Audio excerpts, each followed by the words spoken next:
न्यायपूर्ण बिहार के लिए आंदोलन की ताकतों का महाजुटान पर लीक, भ्रष्टाचार, धांधली, घोटाला, सीट का सेटिंग, यही सब चल रहा है बिहार के अंदर भी। उन ताकतों ने ये ऐलान किया है गांधी मैदान में एकजुट होकर के कि हमें ऐसी सरकार नहीं चाहिए।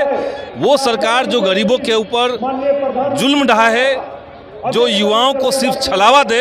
क्या बीपीएससी अभ्यर्थियों को लेकर भी आवाज? बिल्कुल मंच पे भी और नीचे भी आपको बीपीएससी के 17वीं की जो परीक्षार्थी हैं वो लोग मौजूद हैं और इनकी बहुत सीधी मांग है कि जब मल्टी लेयर्स की गड़बड़ी है तो परीक्षा रद्द क्यों नहीं। तो ये एनडीए का शासन करने का ट्रेडमार्क बना हुआ है, तो वैसी सरकार को युवा क्यों चाहेंगे।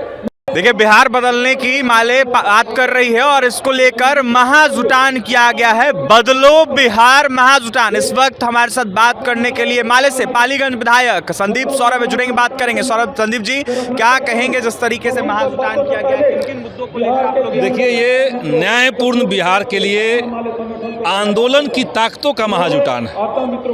आप जो देख रहे हैं नीचे, इसमें विभिन्न मांगों को लेकर के लंबे समय से जो संघर्ष कर रहे थे, सरकार जिनकी बात नहीं सुन रही थी, जिनके हक अधिकार सरकार रोक के रखी हुई है, जो अपनी बात कहते हैं और सरकार लाठी चला रही है, उन ताकतों ने ये ऐलान किया है गांधी मैदान में एकजुट होकर के कि हमें ऐसी सरकार नहीं चाहिए।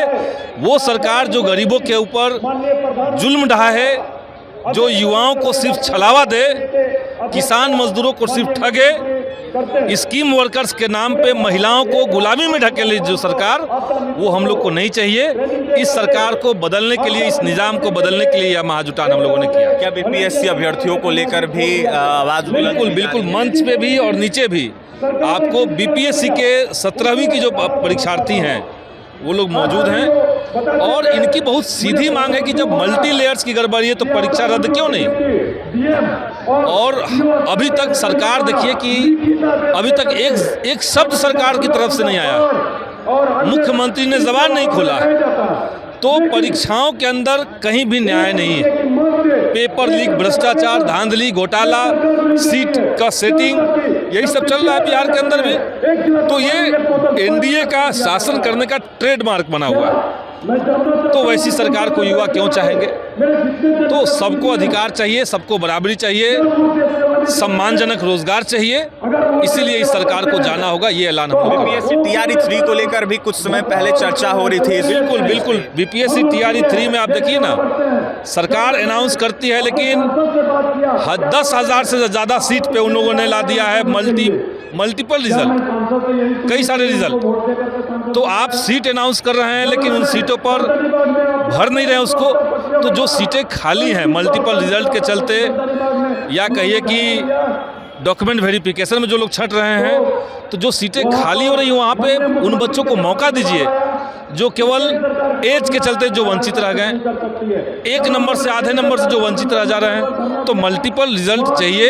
ये बिहार विधानसभा में भी हम लोग उठा रहे हैं और यहाँ भी उठा रहे हैं। आप देखिए कि बिहार के अंदर डाटा एंट्री ऑपरेटर, अब बेल्ट्रॉन से उनकी नियुक्ति हुई और डाटा एंट्री ऑपरेटर जो हैं उनको सरकार ने अपने एक सरकारी उपक्रम से बहाल किया, लेकिन सबको आउटसोर्सिंग एजेंसी के तहत रख दिया।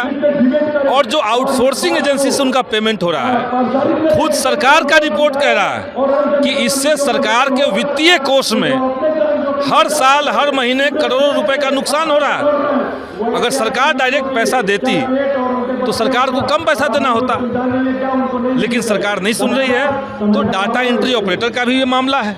तो हम लोग बिहार में एक न्यायपूर्ण बिहार बने, इसके लिए हम लोग आवाज़ उठा रहे हैं। और ये जो महाजुटान आप गांधी मैदान में देख रहे हैं, इन्हीं सब आंदोलनों को हम लोग एक साथ करके संघर्ष करेंगे। महाजुटान है और तमाम अनेक मुद्दों को लेकर माले विधायक संदीप सौरभ थे इस वक्त हमारे साथ, जहां अपनी बातें रख रहे थे। नीतीश सरकार का देखिए खात्मा तय है, क्योंकि जिस तरीके से कई अनेक मुद्दा है और इसको लेकर माले के तमाम अनेक नेता जो है महाजुटान किए हैं। माले विधायक संदीप सौरभ का यह साफ तौर पर कहना है कि कई सारा मुद्दा है, बीपीएस 17 हो या फिर टीआरई 3 हो या फिर अनेकों मुद्दा हो, इस मुद्दे पर सरकार को सुनना होगा। अगर सरकार नहीं सुनती है तो कहीं ना कहीं छोड़ेंगे नहीं बिहार की जनता। और भी तमाम खबरों के लिए NC24 के साथ बने रहे। बहुत बहुत धन्यवाद।